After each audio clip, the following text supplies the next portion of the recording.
Good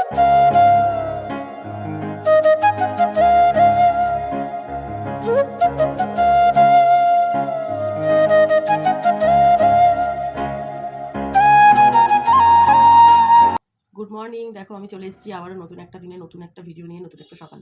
তো তোমরা সবাই কেমন আছো, কে কোথা থেকে দেখছো আমাকে কমেন্ট করো, আমি তোমাদের কমেন্টে রিপ্লাই দেবো। তো চলে এসেছি সকাল সকাল চা আর বিস্কুট নিয়ে, যেটা আমার প্রত্যেক দিনের একটা ডিউটি হয়েছে তোমাদের সামনে চা খেতে খেতে গল্প করা। তো এই যে দেখো চা, বিস্কুটটা এখনও নিইনি, আর এই যে বিস্কুটটা নেবো, চা বিস্কুট খাবো। খেয়ে চাটা খেয়ে আজকে অত চাপ নেই, যেহেতু আজকে মেয়ের স্কুল নেই, স্কুল ছুটি। তো যাই হোক, আজকে রান্নার অত টেনশন নেই। আজকে চা বিস্কুটটা খেয়ে তারপরে দুপুরবেলা যা রান্না হবে সেইগুলো কাটাকুটি করতে বসবো। তো অলরেডি সমস্ত কিছু গুছিয়ে নিয়ে চলে এসেছি ঘরে। এই চাটা খেয়ে নেবো, ব্যাস চাটা খেয়ে তারপরে একেবারে বসে কেটে কুটে দেবো। কারণ গ্যাসে কদিন ধরেই কদিন ধরে অনেকদিন ধরেই গ্যাসে করছি। আর কাঠের যে উনুনটা আছে আমার, ওটাতে ভাত করছি। তো এখনও বলতে পারছি না, এখন তোমাদের বলছি, এখন পরে কী হবে জানি না। তবে ইচ্ছা আছে যে আজকে সমস্ত রান্নাটা কাঠের উনুনেই করবো। কারণ আমার গ্যাসটা শেষ হয়ে যাবে মনে হয়। কারণ গ্যাস শেষ হয়ে গেলে পিছনে যে একটা কালি মতন পড়ে, সেটা অনেকদিন থেকেই পড়ছে। আমি বুঝতে পারছি এই শেষ হয়ে যাবে, এই শেষ হয়ে যাবে। এবার কী জানো তো, গ্যাসে রান্না করতে করতে হুট করে শেষ হয়ে গেলে তখন ওই কড়াই কাঠের উনুনে গেলে না খুব অসুবিধা হয়। কেননা ওই কড়ার মধ্যে ধরো কালিটা পড়ে যায়, কালিটা তুলতে ভীষণ কষ্ট হয়। তার জন্য কী করি, এই কড়ার মধ্যে মাটি লেপে নিই, নাহলে ছাই লেপে নিই। তাহলে কী হয়, একটুখানি স্কচ ব্রাইটে ডলে কালিটা উঠে যায়, তারপরে যেটা থাকে ভাত। আর নাহলে ওই কালি পুরো একদম কামড়ে বসে যায়, খুব অসুবিধা তুলতে। আর যে হাঁড়িটা আমি ভাত রান্না করি না, ওই হাঁড়িটার পিছনটা কালি ফেলে দিয়েছি। কেন বলছি, ওই হাঁড়িটা আজকের হাঁড়ি না। ওই হাঁড়িটা অন্তত মানে আমি বিয়ে হয়ে থেকে এসে দেখছি, প্লাস ওটা আমার শাশুড়ির কাছে শুনেছি, শাশুড়ির শাশুড়ি ওদের রান্না করতো। মানে বুঝতে পারছি কত বছর হয়ে গেছে, প্রায় 100 বছরের বেশি হয়ে গেছে। তো হাঁড়িটা ছিদ্র হয়ে গেছে। তো এবার ওইটাতে না রান্না করলে ওখান দিয়ে জল পড়ে। তো ওইটার মধ্যে কালি ফেলে দিয়েছি, তাহলে এখন না ওই ছিদ্রর ওই জায়গাটা যেহেতু কালি পড়ে ওই জায়গাটা পুরো একদম বন্ধ হয়ে গেছে। তো ওখান দিয়ে আর জলটা পড়ে না। এবার কী জানো তো, একটা জিনিস ফেললেই ফেলা যায়। আমার ঘরে কি হাঁড়ি নেই? কিন্তু একটা স্মৃতি, একটা ভালোবাসা। তারপরে সবথেকে বড় কথা, ওটা তো জাস্ট জল পড়ছে, আর তো কোনো প্রবলেম নেই হাঁড়িটা। তার জন্য আমি আর ফেলি না, ওটাতেই রান্না করি। ওই কালি ফেলে নিয়েছি, শুধু গায়ের যে কালিটা আছে ওটা তুলে, আর পিছনের যে প্রত্যেকদিন রান্না করি যে কালিটা পড়ে ওইটা তুলি। আর যে কালিটা পড়ে আছে ওটা তুলি না, কারণ ওটা তুললে হাঁড়িটাতে রান্না করা যাবে।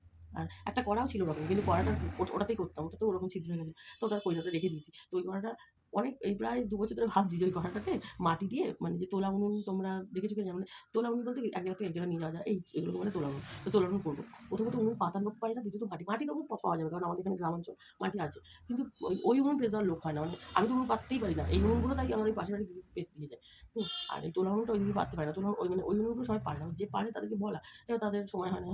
যাই হোক, কথা বলতে বলতে চাটা ঠান্ডা হচ্ছে, চাটা খেয়ে তো এবার ওই উনুনটা ওর জন্য রেখে দিয়েছি, যে ওইটা পাতলে কী হবে, ওতে করে না নিয়ে যেতেও সুবিধা, যেহেতু কড়াই দুটো ডান্ডি আছে ধরে। যাই হোক, ওই জন্য তো রাখা। আর এই হাঁড়িটা যতদিন না একেবারে মানে ভেঙে যাবে বা কিছু হবে, ততদিন পর্যন্ত আমি একে ছাড়বো না। যদি এতে আবার যুগ কেটে যায় যাবে। যাই হোক, আর রান্না করবো তো ভাবছি, এখন বলতে চাই পরে কী হবে। ইচ্ছা করছে যে কাঠের উনুনে রান্না করবো। যাই হোক, সেই কারণে সমস্ত কিছু কেটে কুটে নিয়েছি। কাঠের উনুনে রান্না করে জানো, সমস্ত কেটে গুছিয়ে নিতে হয়। তাই কেটে কুটে গুছিয়ে নিয়েছি রান্না করবো বলে। যাই হোক, তাই তোমাদের দ্বারা এক ঝলক দেখিয়ে দিই। ওরকম সমস্ত কিছু নিয়ে চলে এসেছি ঘরে, তারা খেয়ে কেটে নেবো। কাটাকুটি হয়ে গেলে তারপরে ওই যে আমার বয়ফ্রেন্ড পুচকু, ওটাকে একটু নিয়ে আসবো, ওটাকে একটু নিয়ে ওর সাথে খেলবো। তারপরে যদি ঘুম পাড়িয়ে তারপরে যাবো কাঠের উনুনে রান্না করতে। তো ঠিক আছে, নাও, অনেকক্ষণ থেকে বকবক করছি, তোমাদের মনে হয় বিরক্ত লাগছে। আমার তো ভালোই লাগে তোমার সাথে কথা বলতে।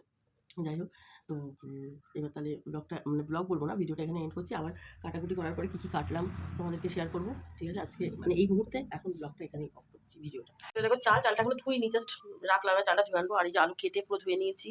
আর এর মধ্যে টমেটো আছে, এতগুলো টমেটো হচ্ছে চাটনি করবো। তাই আর আমি আগের থেকে স্যালাড প্রথম থেকে আমি আগের থেকে কেটে রাখি। স্যালাড বলতে এই যে শসা, গাজর, একটা লেবু ছিল, তো অর্ধেক দিয়েছি, আর অর্ধেক মাংস দিয়েছি, আর পেঁয়াজ। আর এই যে চিকেনটা দেখো ম্যারিনেট করে রেখেছি পুরো, আদা রসুন টমেটো কাঁচা লঙ্কা সমস্ত কিছু দিয়ে। আর ফ্রাইড রাইস করবো, এই যে ক্যাপসিকাম, একটু মটরশুঁটি ছিল, তারপরে কি বিনস, গাজর, এই যে মাংস পেঁয়াজ কেটে রেখেছি, আর এই দুটো ডিম, ওই এতে ফ্রাইড রাইসই দেবো। তো ঠিক আছে, এখন আমি এই চালটা ধুয়ে আনি, এনে তারপরে আবার করছি, দেখাচ্ছি। দেখো, আমার রান্না হয়ে গেছে, চলে এসেছি। এখন বাজে পুরো 2টো বাজে। তো বর এখন আসেনি, মেয়েও কলেজে গেছে। তো আমি এখন শাশুড়িকে খেতে দিয়ে স্নান করতে হবে। তবে স্নান করে এসে পুজো করে তারপর তো আস্তে আস্তে দিতে পারবো না। এখন 2টো বাজে, শাশুড়ি খেতে দেবো, শাশুড়ি খাওয়া হয়ে গেলে তারপর স্নান করতে যাবো। তারপরে স্নান টান করে এসে পুজো টুজো দিতে করতে মোটামুটি 45 মিনিট লাগবে। তো ওই আস্তে আস্তে তো 2:45 বাজবে। তো আসলে একসময় খেয়ে নেবো। তো তোমাদের রান্নাটা করেছি দেখিয়ে দিই। এই দেখো, এটার মধ্যে ফ্রাইড রাইস আছে, দুবেলার মোটামুটি করেছি, যা হবে হবে, রাত্রে যদি কম পড়ে রুটি করে নেবো। এটার মধ্যে এই দেখো চিকেন, একদম কষা কষা চিকেন, আর এই যে চাটনি, আর এই পাঁপড়। শাশুড়ি খেতে দিয়ে দিই, শাশুড়ি খাওয়া গেলে তারপরে স্নান করতে যাবো, তারপর স্নান করে সব পুজো করবো। ঠিক আছে, তো এখন রাখছি। একবারে তোমাদের সামনে যদি খাওয়ার ভিডিও নিয়ে আসতে পারি, মানে বর আসবে একসাথে যদি খেতে পারি, ভিডিওটা করতে করবো, নাহলে একবার সন্ধ্যাবেলা চায়ের ভিডিও নিয়ে আসবো। তো এখন আসছি। Good night. দেখো আমি চলে এসেছি আমার ভিডিওটা এন্ড করতে। তো আজকে সন্ধ্যাবেলা চা নিয়ে আসতে পারিনি, কারণ আজকে সন্ধ্যাবেলা আমি আর মেয়ে খাইনি, আমি চা খাচ্ছিলাম, কিন্তু একটা ভীষণ দুজনে মিলে আড্ডাই আর কি মজার একটা মহল তৈরি হয়েছে। তো আমার মনেও ছিল না যে ভিডিওটা করতে, তো যাই হোক পরে মনে পড়েছে। তো এখন এই রাত্রিবেলা এখনো খাওয়া হয়নি, তো এবার এই যাবো জাস্ট গিয়ে খাওয়া দাওয়া করে শোবো। তো তার জন্য ভিডিওটা এন্ড করতে আসলাম। আর এই দেখো নিচে বসে আছি কেন বলো তো, তারা দেখাচ্ছি। এই পুঁই শাক কাটলাম, কালকে পুঁই শাক রান্না করবো, তার জন্য বসে বসে কেটে নিলাম। তো এবার এই রান্না বান্না করবো বলে কেটে নিলাম, কারণ তাহলে সকালবেলা কাটলে টাইম লাগে। তো যাই হোক কেটে কুটে নিয়েছি, এবার যাবো খেতে। খেয়ে দে হচ্ছে ভিডিওটা, তার আগে সরি খেয়ে দিয়ে শুয়ে পড়বো। তো যাই হোক ভিডিওটা এন্ড করছি। তো গুড নাইট, শুভরাত্রি, তোমরা সবাই ভালো থাকো। আর কালকে আবার আসছি নতুন একটা ভিডিও নিয়ে। আর তোমাদেরকে একটা জিনিস দেখাচ্ছি, দেখবে তোমার মেয়ে কি করছে। ঠিক আছে, ভিডিওটা এখানে এন্ড করলাম, কালকে আবার আসছি নতুন একটা ভিডিও নিয়ে। তো তোমরা ভালো থাকো, সুস্থ থাকো, গুড নাইট।